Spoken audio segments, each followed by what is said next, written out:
Welcome back to another episode with Wellness with Mo. Hi, my name is Mo, and this week's episode we have an amazing leader and coach.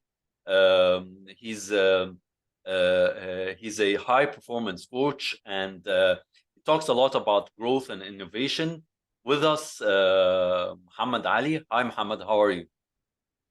I'm good, thank you. Thank you for having me today. I'm very excited about Oh, we are. meeting you.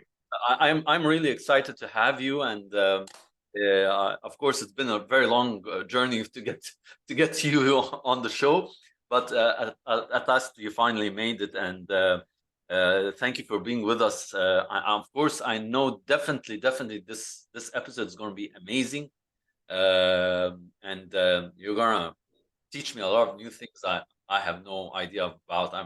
I'm a mindfulness guy. I like to meditate and do some spiritual things, but I will definitely learn from you, and I hope my our listeners will learn. So to get the ball rolling, as we say, tell me who you are and what do you do. Okay, so again, thank you for having me and thank you for your very kind words. As you said, my name is Mohammed. I am a high performance coach, and I've Mhm. been recently going into the high performance coaching realm. Mhm. Before that, I was a consultant, so I worked for companies like General Electric, BMW, Amazon, and IBM. And my field of consulting is continuous improvement. So mainly in production areas where I go and I raise their productivity, improve their quality, and reduce their costs. And I've been doing that for almost 2 decades now. Okay. And I'm originally from Egypt, but I grew up between Germany and Egypt. And right now, I've been living for 15 years back in Germany again. Okay. I'm a father of a 15-year-old daughter. Okay. And in my spare time right now, I just like to do some light activities, not working out as rigorously as before. Okay. What kind of I also activity do like you to like? read a lot, yeah. Oh, okay. So you like So to right read. now it's yeah, yeah. So right now the activities that I like to do are that I do mainly is walking. So I would walk near my house. There's a small forest I would like to go for a walk at. Riding my bike is also something that I've started doing more and more of. And as I said, reading mainly in the field of self-development. Oh, that's amazing, Muhammad, because both of those things you just mentioned, one of them I published, an article in the newsletter I do on LinkedIn, talking about Yeah, connecting the reading with your overall health in terms of the physical and the mental aspects. And there's a lot of studies, of course. I don't want to bore you, but definitely you will know.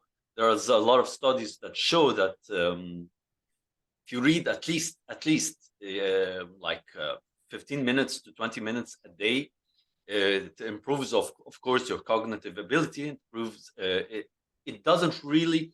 It maybe lessens the people from having Alzheimer diseases or earlier dementia. It also I mean puts a lot of good hormones inside of the person, and it teaches a lot of things. It lessens a lot of stress and anxiety if you yeah, read them. So yeah, reading is really important, and walking. I'm with you. I walk a lot every day from the house to yeah, the club. Uh, and I don't know if you have seen the Netflix document called Blue Zones, where he's a uh, Guinness Book record holder. It's called Dan Burett or something like that. Talks about blue zones, and he mentions Kage, which is the Japanese word for purpose. He went to Okinawa to see how people live over 100 years, and in different other areas. Don't want to get yeah, into it, but the one thing he found common, that they all walk. yeah, Walking is yeah, is is is, is such an important thing, because it, you know, it improves, of course, your balance, improves everything, and it's not working out, but it's better than working out. I'm guessing this is from what I heard and what he says. Yeah. So I don't know what your It, thoughts. so I noticed that the day that I read in the morning is a much more productive way. I have a lot more energy, so I can resonate totally to what you're saying. So I didn't do the research. I just tried it on myself. And reading in the morning is really something that boosts my energy and gives me clarity and productivity. And walking is just a very low impact exercise. Your body doesn't notice that you're exercising. So, and I think the most important thing about walking is, and even if I ride the bike, I don't go high intensity. It's just releasing all the experiences that you had in the day and helps you just be able um, to process them easier. And you were Yes. saying in the beginning you were a mindfulness coach, and you're just a mindfulness coach, and you do meditation. And I think if you do these two things, you're way better off than many other people who don't do that. So you already have a very good foundation. Yes, yes. We always say that walking is a meditation in itself, because it makes you really concentrate on the present moment, where you are, the birds, the trees, the Yeah, noise that's around you. And I think also a lot of this is something I've seen common. A lot of successful business entrepreneurs that we all know about, the one thing they had in common that is that they always were walking, because walking also helps you think, helps you have clarity in your thoughts. If you have an issue, or if you're facing a problem at work, I think walking really helps you to clear things that were maybe clouding your judgment and so on. So yeah, so yeah. I think all successful people are always walking. So you're on the right track, my friend. You're on the right Thank track. you. Yeah, yeah, Yeah. of So course. there's one exercise I do with I train a certain training called grip on your work. So I teach people how to get and manage their work and gain back control over their work. Mhm. And this one client, um, these are highly paid, highly efficient management consultants in a German company. And when I go and do the training at their company, it's once a month. I take them out. It's actually part of the training that we take them out if the weather is good here in Germany, and we go for a short meditation.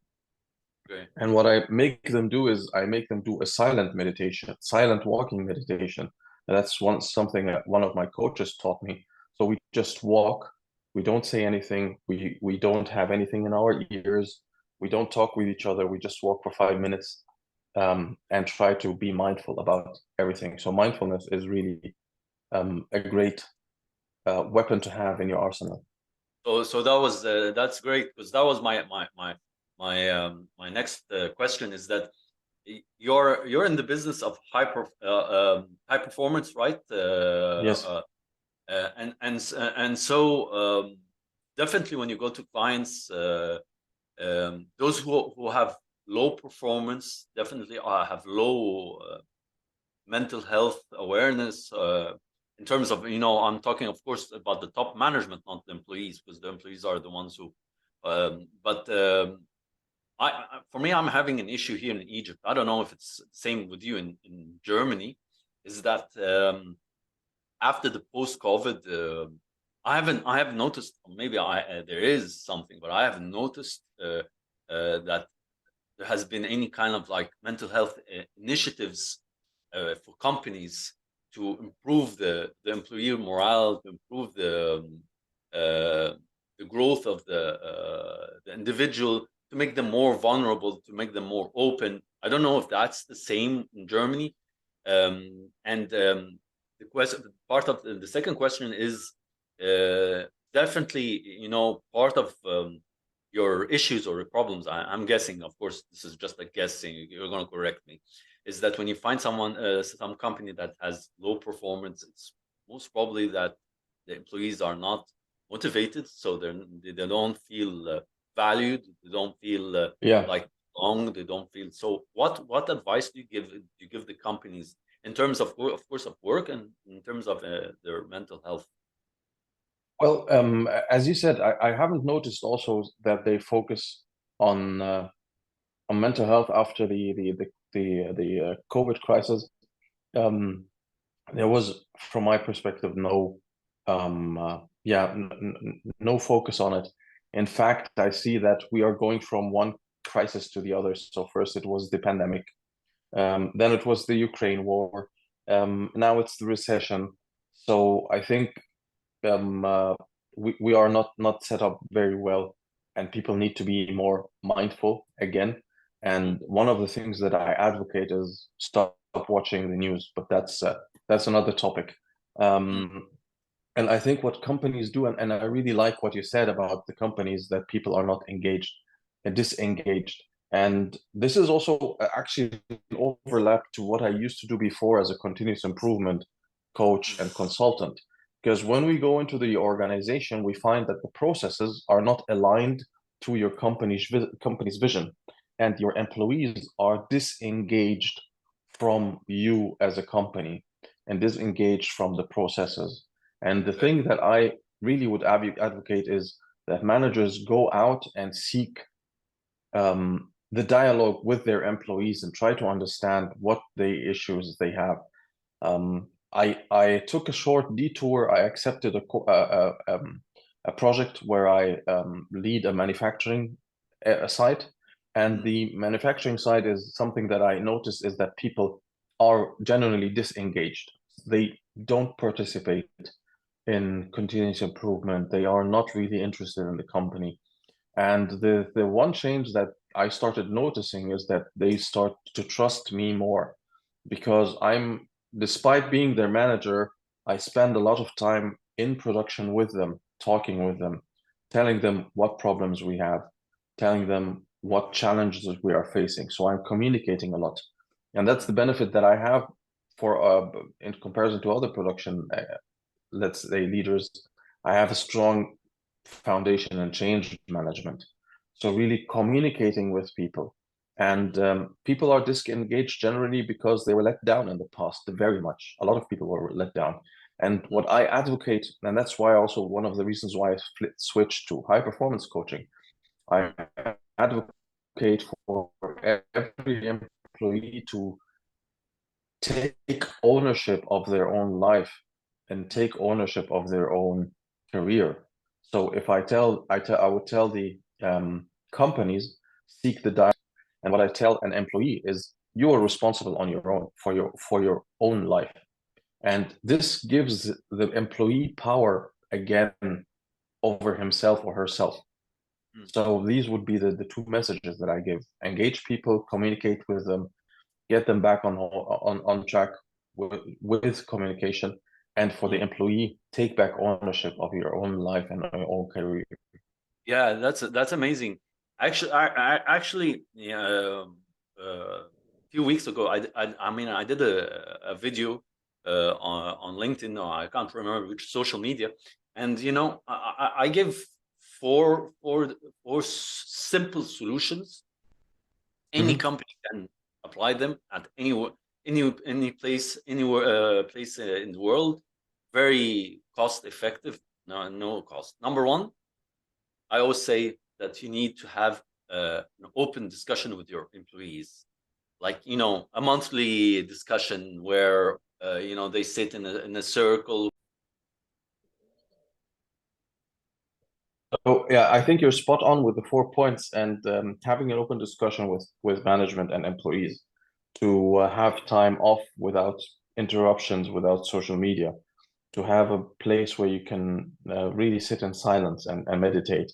And the last point I think is also not a matter of cost, because having a training about resilience or mindfulness and helping people with their mental health that's actually a cost avoidance measure that the organizations can do.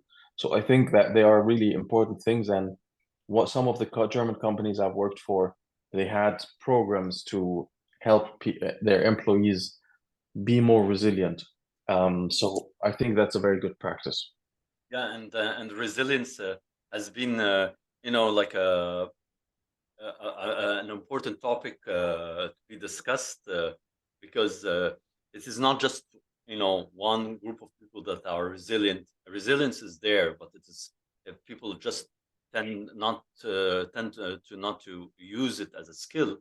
Yeah, And a lot of people would come up and tell me, you're very resilient, and you overcome a lot of a lot of issues, and yeah, definitely the other side the same thing. But it's I think after a while, becoming resilient and understanding the world and understanding whatever challenges are coming your way, it's the way you choose to overcome it.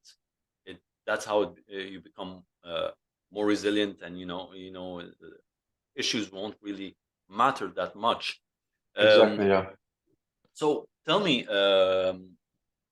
becoming a high performance coach, how did how did mindfulness play a role on you as a personal as a person, not your not your Um, yeah, well, the thing, I've been through the last 3 years, 3.5 years. I went back to being a freelance consultant again, or freelancer again. And I came to the part of high performance in a very, let's say, it was coincidence when they called me to, let's say, I got enrolled and I was coached by a high performance coach. So my first interaction with high performance coaching was really through a high performance coach. And it was at that time the best investment that I had, because every investment I did in coaching was necessary, yes, but the sequence was the wrong way.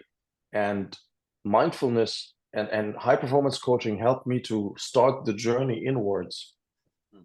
And the journey inwards is what made all the difference. So in this 1 year since I've done this high performance coaching, as you say, I've become more mindful, and I'm building mindfulness practice into my daily routines so that I can perform better and be and have mindfulness is the key to that. So there are some practices that I do where I really sit down between meetings or between calls, and I just close my eyes and I just take a couple of breaths, think a bit, reflect on the past meeting, project on the next meeting. Mm. So and my journey with meditation started about 6 months ago. Yeah, almost 6 months ago, which also was another game changer. So high performance is really about the inward journey. And once you've settled that, the outward journey becomes much more easy. Okay.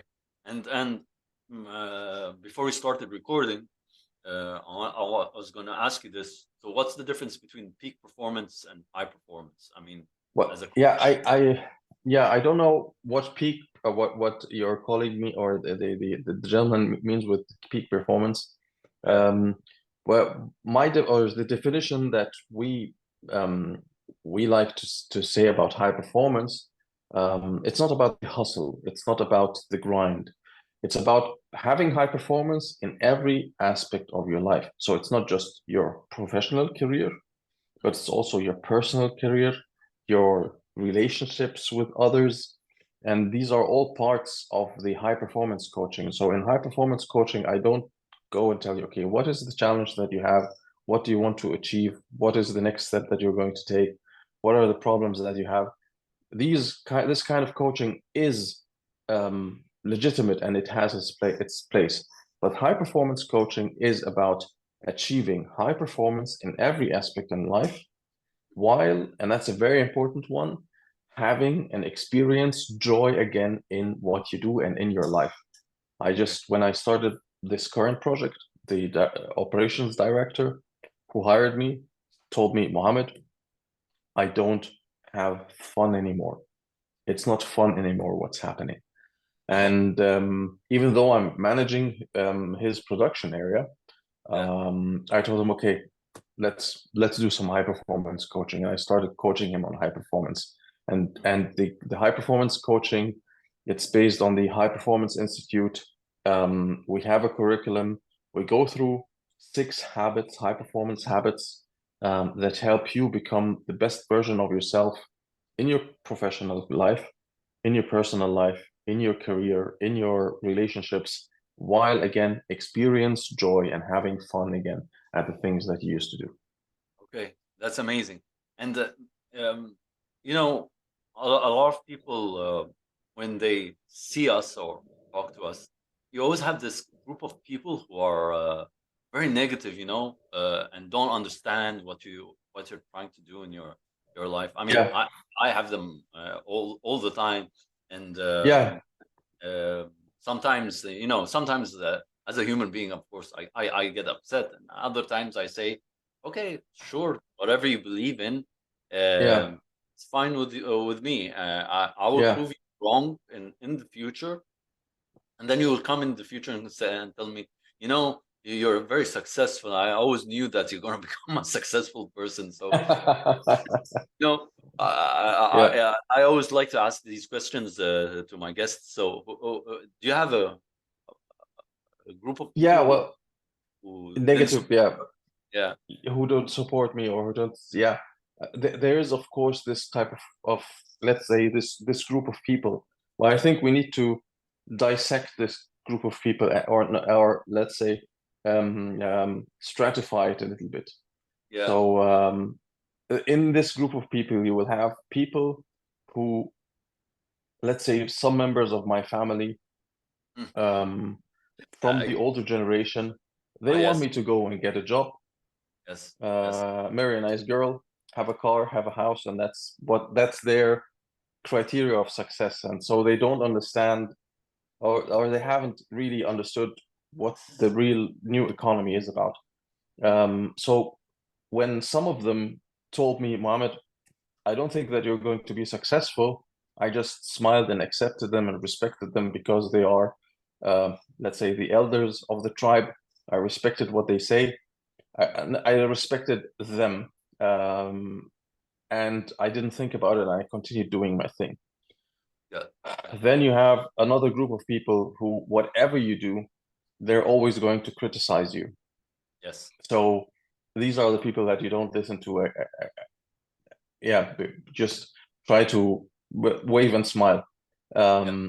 And then you have maybe another set of people who really don't understand what you want to achieve. Um, uh, and sometimes it's a reflection of them having given up on their dreams. So why Yes. Mohammed is coming up and going after his dreams? Let's just Yes. stay in line and let's all live our miserable life together. Yes. Um, so I did have and face these people. And one important thing is that I have a lot of friends from my childhood, and I don't think that they would recognize the person I am today. They have this image of me in my past, but they have not been on my journey, in my struggles, in my development. So I've developed into maybe for them another person. And sometimes when their reality and vision of who I am doesn't match to the person I've become, there's also friction.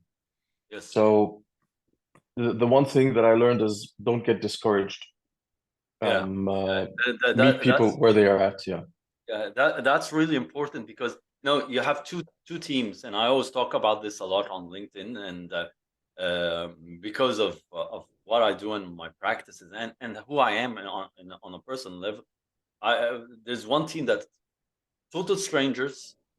They have nothing to offer you except advice, except good connections, except good ideas. I mean, uh, every day I meet new people and new coaches, and they just give me like very valuable advice without any material, without money, just telling me do this, do that, do this, and this really resonates with me because most of them really support me and clap and say, yeah, you're doing a good job, and keep at it. So I feel that I'm on the right track. The other group of people, like you were saying, are those who gave up on their dreams to just be where they want to be. It's okay with them. I mean, I accept that's their dream. I accept that they might not be able to go after their dream.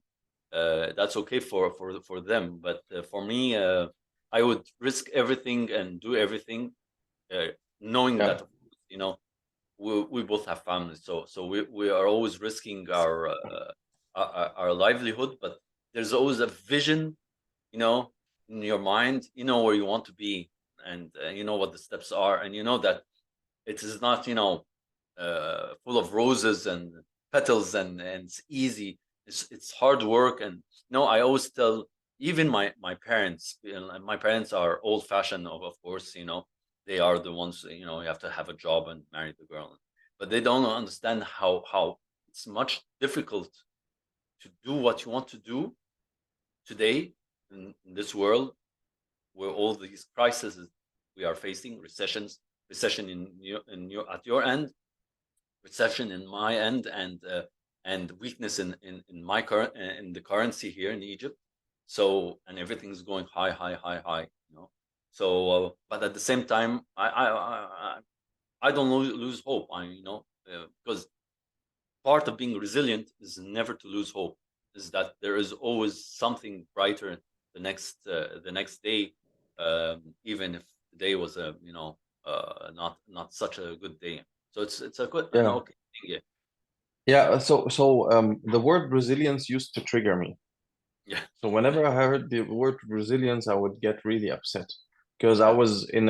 I worked for a company that there was a lot of issues, and I had to face a lot of challenges, and a lot of bullying even. Yes, And then I saw this yeah, flyer about the resilience training, and I said, okay, so why do you want to train 10,000 employees about resilience? Why don't you just train 100 managers on being good human beings, and then you wouldn't have this problem. But going back to the point, resilience is also a part of ownership. At that time, I was in a victimhood or in a victim mentality. And from that point, I developed into a person where I say everything that I am right now is my own responsibility. So I developed this resilience muscle. And I think it's very important to be resilient and to be strong in the challenges that we're facing. yes, yes. And yeah, the problem is, I think I can relate to you. And I worked in Orange, Egypt. It's a big telecom company here in Egypt. I worked there for 15 years, and I got to a point that I needed to change. And I always advocate for people who stay in their comfort zone forever and don't want to take a risk. And I did that because I needed to know what's new, what's out there. I mean, Yeah, you're staying in one place, everything's fine. I have a yeah, reasonable salary. I have good benefits. I'm considered one of the old people, the first people who did who set up the company. So yeah, yeah, that's great. But what happens? Where will I be in, like, I thought, where will I be in like 10 years, 20 years? Will I yeah, be in the same company? And the first chance I got to leave, I left. I didn't have a yeah, job. I didn't find any job after that, but I had a plan. And sometimes, of course, plans don't really go as planned. But I'm a risk person, a risk yeah, taker. And I don't think to pursue your dream you can do it without taking a risk. yeah, It's there. You have to take the risk. You have to be brave enough, and you have to be brave enough and say, yes, I took the risk. I failed. I learned. I'm not going to do yeah, this mistake again. Maybe I'm going to do a different mistake in a yeah. different. Yeah. And I'm sure that you said no to a lot of good positions and job offers along the way. I did, I did. But also a lot of what happened in COVID, for me, for example, is that I realized two things. First, age is not is just a number. However, here Yeah. in the East, it's considered something really. If you're above 40, it's considered that you're on your way to retiring. Retirement. Yeah. Yeah. Yeah. So that's the first thing. Secondly, of course, finding a position that fits me is really difficult. Yeah. And I didn't find any, any kind of replies from any companies. So I decided, okay, maybe that's a sign from God, or that I need to do Yeah. this myself. I need to be on my own. And Yeah. a lot of people, a lot of good people told me that you are not cut out to be an employee. Yeah. Yeah. You're not a bird to be caged in. You Yeah. need your freedom. I'm guessing the same with you. I think we are people who like to have our freedom to shine better, and I think this is what we Yeah. are. I cannot. To me, I cannot imagine, even if I got a job today, be sitting in a cubicle just doing normal work, everyday work, without moving. I mean, I'm a guy who likes Yeah. to talk, and that's true Yeah. life. So Yeah. I can totally relate to that. And I remember somebody once telling me, she was talking with me, asking me about my job. So I told her about my job. And then she asked me about my time. So I have two periods of freelancing or being independent in my life. One was before I joined BMW, and one was after I left BMW. okay, So she asked me about that, and then she asked me about my time as a freelancer, mm, and she gave me that feedback, and she told me, Mohammed, when you were talking about your day job, you were very competent about it, but when you talked about being a freelancer and the adventure that you have, and it's really the adventure that lit up your soul and your spirit, and you have to go back to become a freelancer again. You yeah, put yourself, and she told me 2020 is the time where you have to become a freelancer. So yeah, she gave me a three months. So it was like a code. Yeah, she gave me 3 years to prepare myself for that endeavor. And ironically, in 2020, in the beginning of the coronavirus or the pandemic, I left my well-paying, well-respected corporate job and mm, became a freelancer or a independent consultant. And now, 3 years later, I'm where I am right now, the high performance coach, coaching okay, individuals, and I just couldn't be more grateful. yeah, yeah. That's really amazing journey, and I think our journey never ends. I mean, No, people, yeah, we it's a continuous improvement, and continuous, success and failure. yeah, And before we had the call, I was writing like an article.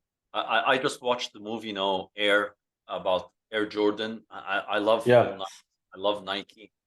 I love hmm, Air. I love Michael Jordan. He's one of my yeah, idols for me. In terms of basketball, if I'm saying who's the goat of basketball, I would say Michael yeah. Jordan.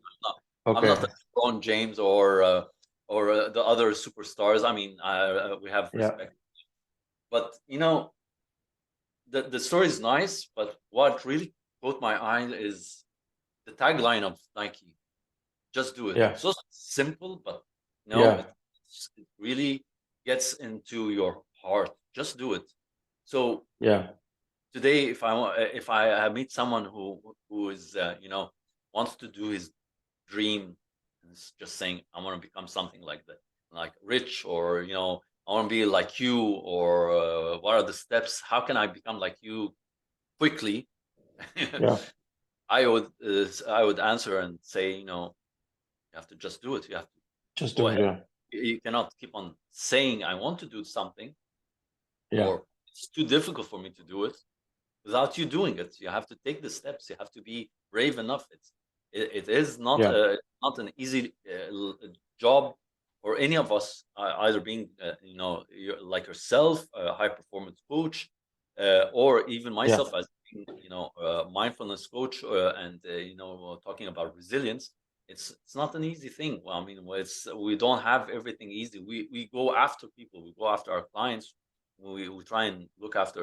So it's always that is always at the back of my mind. So my question to you is: younger people come up to you here in Egypt or in Germany, and who want to go into your line of work.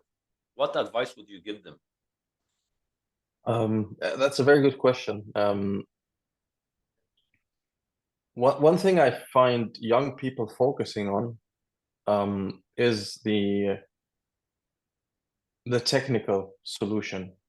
Mm, So a lot of young people focus really on technically being very competent, and that's also very important. mm, Uh, but whatever we do right now, so I'm a mechanical engineer by trade, and I chose mechanical engineering because I'm also an introvert, and I just wanted to work with machines, and I didn't want to have to do anything with human beings. Uh, but then I quickly discovered that it doesn't matter. Anything I do, I have to interact with a person. I have yes. to interact with another human being. And ironically, I'm as an introvert, I deliver trainings. I go out and do coaching sessions. I go out to reach out to strangers and talk to them and try to sell them my product and things like that. Mm, So the technical solution or the technical aspect is very important, but what is more important is how you're able to communicate with people and how you're making people feel about themselves. So if I'm telling, and it's not a hypothetical, it's I have told told this to many younger people, focus on the interaction between you and the other human being. Um, the other thing that I say I find very important is give it time. mm, Don't think there's no get rich quick scheme. So in we are 8 billion people on the planet. So there is going to be statistically somebody who made it quickly. But that's a very, very, very small minority. mm, And for the rest of us, it's the long game. It's really putting in the effort consistently. So first of all, don't say you're going to be, let's say, rich in 5 years. In 1 year, mm. put Yes. Hello.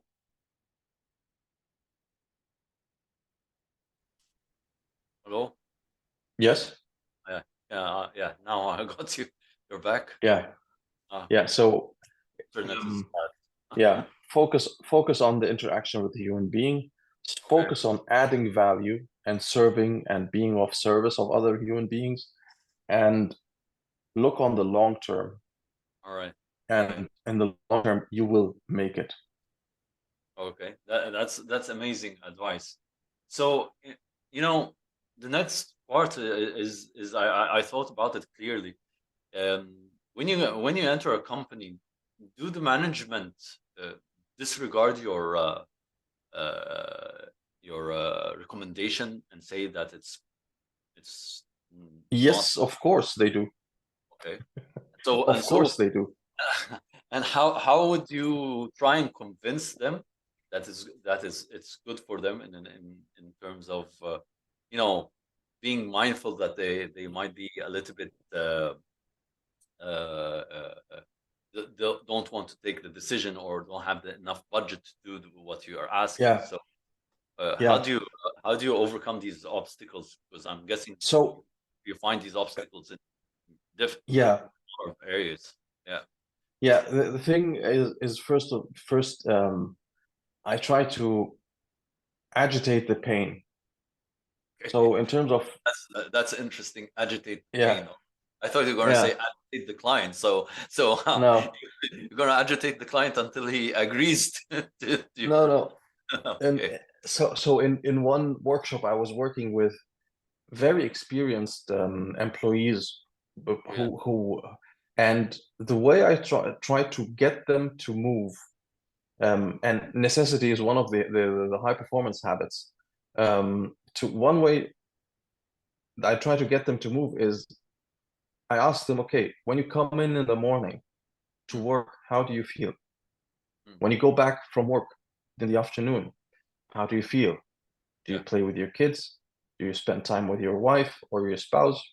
What is it? And I took this path. So I made it personal because nobody wants to go to work, have a have a day that sucks and go sucks the energy out of them and go back home with no energy to their family. And this is one thing that I started working on. So it's really try to get it on a human level. The other one is um, I don't make it my idea. Yeah. So even if it's my idea, I try to get people to not to think, but get people to make it their idea. Okay. So I had this one client where I gave them the idea in the beginning. I told them do it like that.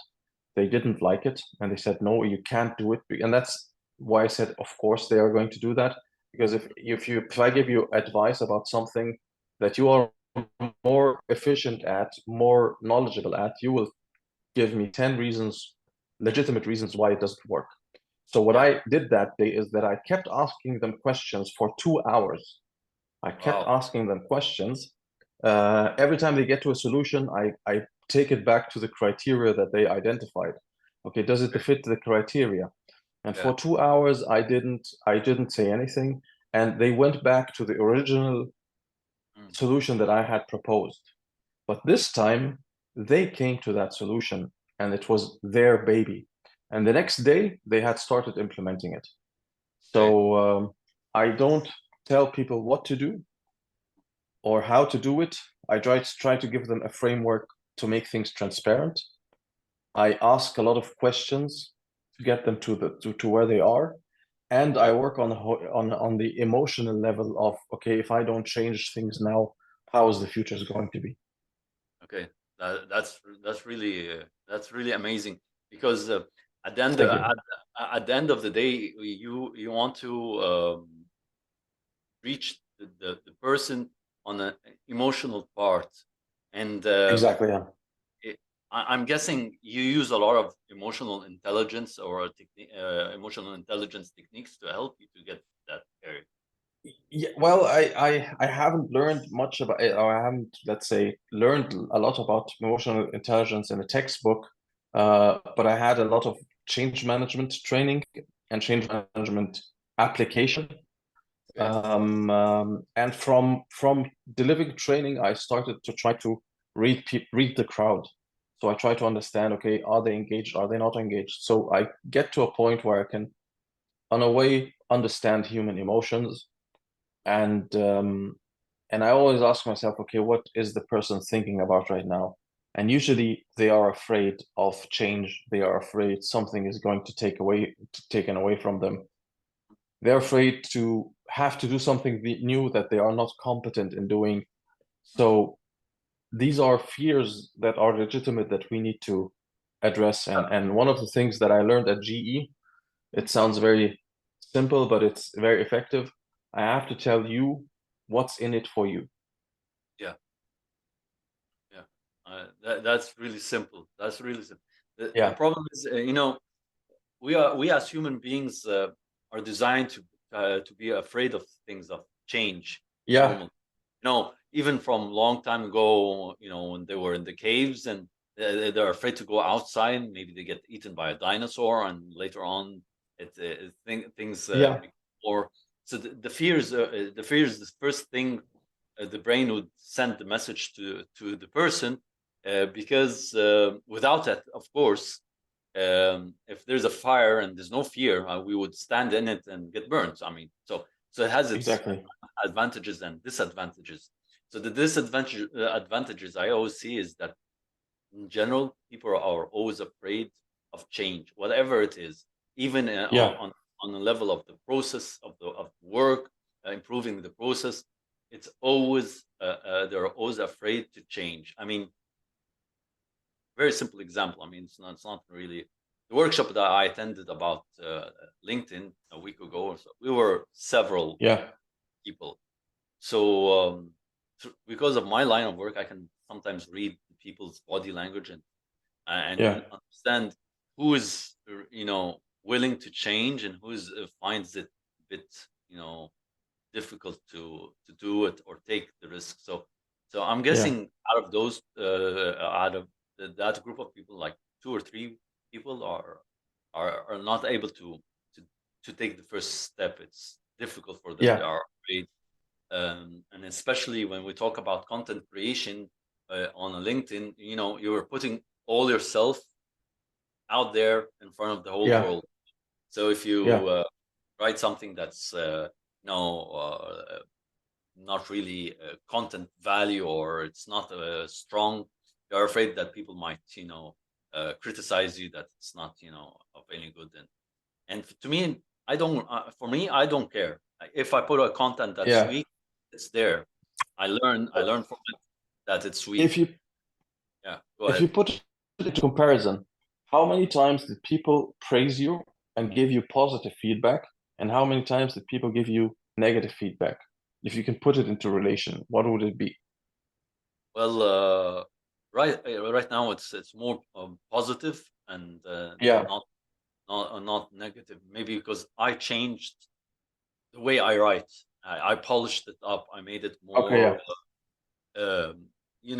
not very weak language, or just liking something. I try and add a bit of my perspective in each comment. And actually, Yeah. uh, now I look at people that come on the feed, and I choose certain people that I like the discussion, read it, and then add my opinion. So Yeah. I find that really it's really good, because it helps me connect to that person, and that person can see it. I mean, yesterday there was this doctor. She was complaining. Very simple question. She was complaining about communication style when you communicate to someone an idea, and he replies or she replies with irrelevant information and thinks that's a diplomatic Yeah. reply. Yeah. So it's really interesting, because for me, I told her it was one thing, they have bad communication skills. Second thing, they have very bad listening skills. Third thing, Hmm. they need you need to talk about them on a emotional intelligence level. So emotional intelligence is always on my Yeah. mind, and so this is how things are done. But the people with me, those people who I know won't change, will find it a bit difficult to jump in and add. Yeah. I believe everyone has something to add. I mean, Yes. not everyone is empty in their head or don't read. I definitely have some valuable information Yeah. to add. So that's basically it. Yeah. Yeah. No, I can really understand it, and I think from my perspective, I think I've had way more positive feedback than negative feedback. And Yeah, even when I do a training session and I get feedback from it, so in the beginning when I started doing feedback, maybe it was more negative than positive because I was just starting in my life. But yeah. now it's more positive than negative, and I try to put a focus on the negative, on the positive, not on the negative. And it's yeah, it's the journey. Exactly, exactly. So, Mohammed, at the end of the show, I always ask my guests, can you give me one word or phrase that describes you? Um, I wrote a word down that describes me, but I would like to give it some context. So Sure. the word that I wrote down was simplicity. Okay. I am a very I love simplicity. Yes. Even one of my friend pokes fun of me that when I cook really with minimum ingredients. Mm. I make it as straightforward as possible. So simplicity is also something that um, my consulting style is focused on simplicity Okay. and taking complexity out of our process. So that's one word. It's going to be simplicity. Another word would be focus on basics, Okay. Yeah. because nobody focus on basics. Everybody's focusing on looking at the flashy things. Mm. Mm. And to go back to your example about basketball, one of the things that I heard about Kobe Bryant is that he said to a journalist, um, "I'm one of the greatest because what I'm paraphrasing right now, but I'm one of the greatest because I focus on the basics." Mm. So he would wake up at 5 o'clock in the morning or 4 o'clock in the morning, do training session, and in this training session he would really focus on the basics. And Yes. every time I talk with somebody of my clients, they they reflect on what I ask them Mm. and tell me, yes, it's a very simple thing, but I haven't thought about it, and Exactly. it's very effective. Yeah. Yeah. That's amazing. That's really amazing. Yani, I Thank think you. focusing on the simple things usually Yeah, gets the result done. We always want to focus on the more complex things, and any problem in the world, if you just focus on the simple part of it, it's always you are always able to solve it. yeah. So finally, I want to know from you, what is your dream? That's a very good question, and I also something that I'm thinking about. I'm not going to say, yeah, let's say, my dream about having a big house and doing this and having a car and a boat, and that's not, that's something that might come eventually. But um, um, if I may I share a short story? Yeah, yeah, go ahead. Go ahead. So one of my coaches asked me, Mohammed, what is your ideal life? And I told her, Natalie, I want to live in a penthouse apartment in Munich. I want my daughter to be staying with me. Not Land Cruiser, my Land Rover Discovery in the garage, and a BMW M2. And I want this and I want that. And I want my daughter to be with me, living with me. I'll take care of her. I cook for her. We eat together. I help her with her studies. Um, okay, long story. Fast forward, I was living in a 20 square foot apartment in Munich. That was after my divorce. Mm. It was 20 square feet, not big. My daughter had to stay with me for 4 weeks. And in these 4 weeks, it was really a very tight space. Yeah. Okay. And in this tight space, I helped her with her homework. I helped her with her studies. I was cooking for her. We were having fun together. And then I thought of the experience that I had is to take care of my family, to take care of my daughter. And it was such a profound experience. So we would be sitting on the dinner table. She was online schooled during the pandemic. I was doing my remote job.